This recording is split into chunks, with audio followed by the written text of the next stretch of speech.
তুই চা খাবি? চা খাবি তুই?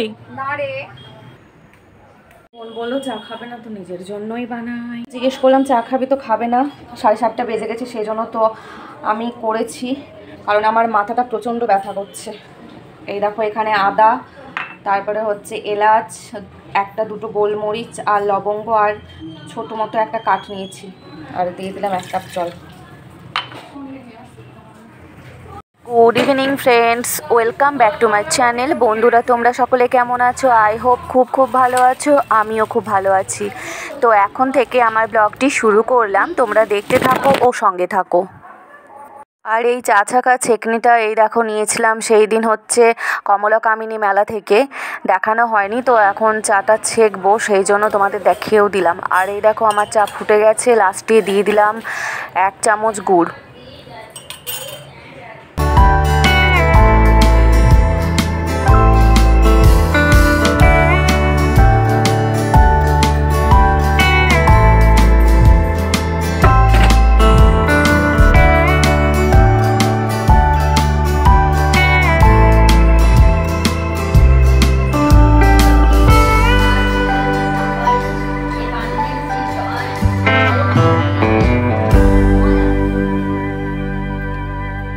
প্রিয়ম ডাইনিংয়ে বসে পড়াশোনা করছে, তারই আওয়াজ আসছে। এত গরমে চা আমি খেতে চাই না, ইচ্ছেও করে না খেতে, তো ভাবলাম আজকে চা আর গ্রিন টি কিছুই খাবো না। তো এতটাই মাথা ধরেছে, 7:30 বাজে, বোনকে জিজ্ঞেস করলাম ও খাবে কিনা, তো ও খাবে না। তো আমার জন্য ওই মশলা চা বানিয়ে নিয়ে আসলাম। মাথা ব্যথাটা যদি ছুটে যায়, এই মাথা ব্যথাটা কিসের জন্য বলো তো? এই স্পন্ডলাইসিসের জন্য হয়ে যায়। মানে অনেক সময় এইভাবে বসে থাকলে অনেক টাইম ধরে এখান থেকে পুরোটাই ব্যথা হয়ে যায়। তো প্রতিদিন তো আর ওষুধ খাওয়া ভালো না, সেই জন্য চা করে নিয়ে আসলাম। চা খেয়ে যদি কমে তো একটু কমবে, তারপরে না কমলে আর কী করা যাবে বলো? ওষুধ তো প্রতিদিন খাওয়া যায় না, খেতে খেতে আমার বিরক্তি ধরে গেছে।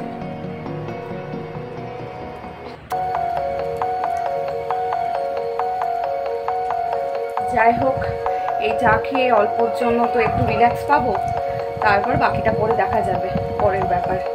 মেডিসিন আর আজকে খাবো না আমি।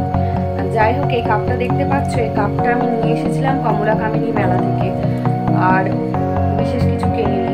ওই প্রিয়ম আর সোনাকে টুকিটাকি ছোটোখাটো একটা দুটো জিনিস কিনে দিয়েছি, ব্যাস।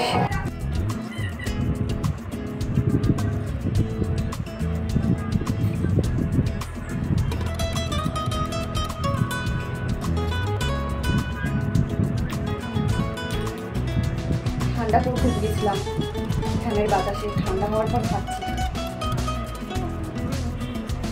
গরম খেলে তো দেখতে হবে না, হালকা গরম আছে যদিও, গরম খেলে দেখতে হবে না। এর মধ্যে ঘাম বেরোচ্ছে, ফ্যান চলছে তবুও, আর এই চা খেলে দেখতে হবে না, পুরো লুটুপুটি। সোনাকে পড়তে বসিয়েছিলাম, পড়ানো শেষে দেখছি মেজো বোন বানাচ্ছে পরোটা, তো আজকে রাত্রের ডিনারে পরোটা খেয়ে নেব, এই যে গুড় আর আলুর চচ্চড়ি দিয়ে।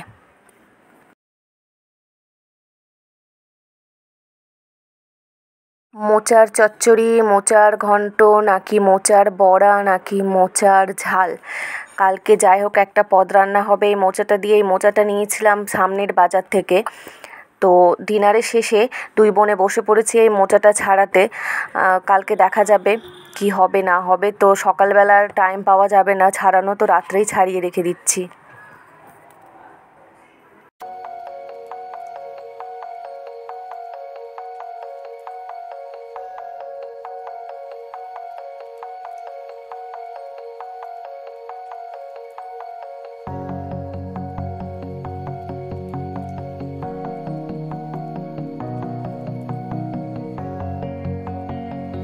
দেখেছো বন্ধুগণ, মোচাটি কেমন করে ছাড়িয়েছি, কি সুন্দরভাবে ছাড়িয়েছি।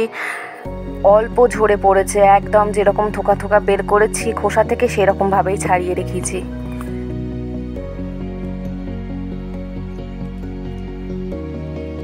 এই ছাড়ানো মোচাটিকে বোন এখন কুচিয়ে নিচ্ছে, আর তারপরে কুচি হয়ে গেলে জলে ভিজিয়ে রাখবে সারা রাত, দিয়ে কালকে রান্না হবে।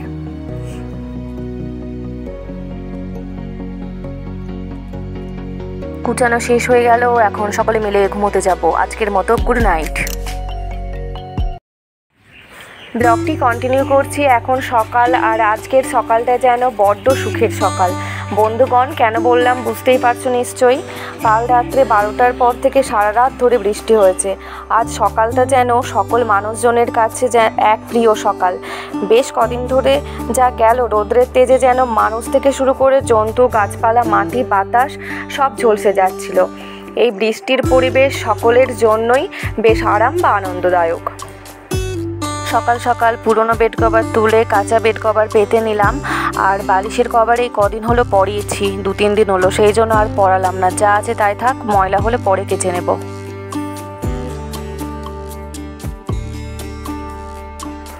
আজ 25শে বৈশাখ, কবিগুরু রবীন্দ্রনাথ ঠাকুরের জন্মদিন।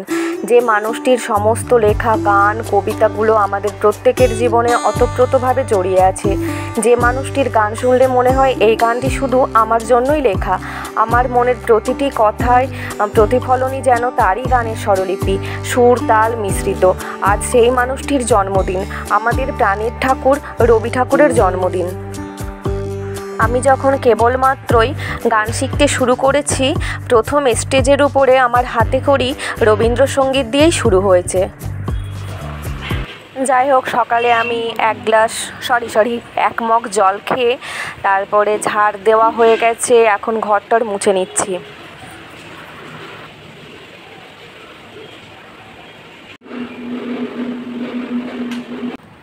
স্নান পুজো সেরে লাঞ্চ করতে বসে পড়েছি। আজকে হয়েছে মোচার ঘন্ট, হয়েছে মুসুর ডাল। মুসুর ডালটা থাকবেই, মানে মুসুর ডাল না, সব রকম ডাল প্রত্যেক দিনের আমাদের লাঞ্চে থাকবেই মেনুতে। আর হয়েছে লাউয়ের খোসা ভাজি, ডিম আলুর কারি, আর সাদা ভাত আছে, আর আছে আমের চাটনি, আর এই যে ঘরে পাতানো টক দই।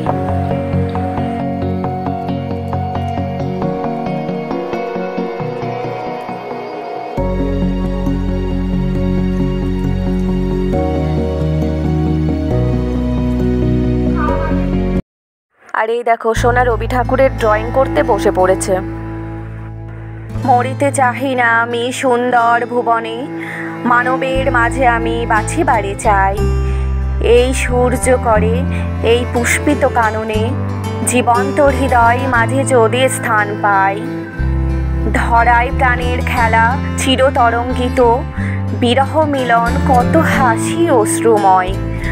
মানবের সুখে দুঃখে গাথিয়া সঙ্গীত, যদি গো রচিতে পারি অমর আলয়।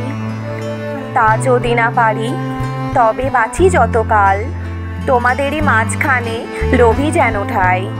তোমরা তুলিবে বলে সকাল বিকাল, নব নব সঙ্গীতের কুসুম ফুটাই। হাসি মুখে নিও ফুল তারপরে হাই, ফেলে দিও ফুল যদি সে ফুল শুকায়। কবিগুরু রবীন্দ্রনাথকে আমার সশ্রদ্ধ প্রণাম রইল। মায়ের কাছে প্রেরিত হয়ে আমার এই পেশনীয় ছোট্ট কবিতাটি তোমাদের সামনে পেশ করলাম নিজের মতো করে। ভুল ত্রুটি দোষ সব মার্জনা করে আমাকে মানিয়ে নিও, সেইভাবে জাজ করো না। আর আমার আজকের ভিডিওটি ভালো লেগে থাকলে সাবস্ক্রাইব করে দিও।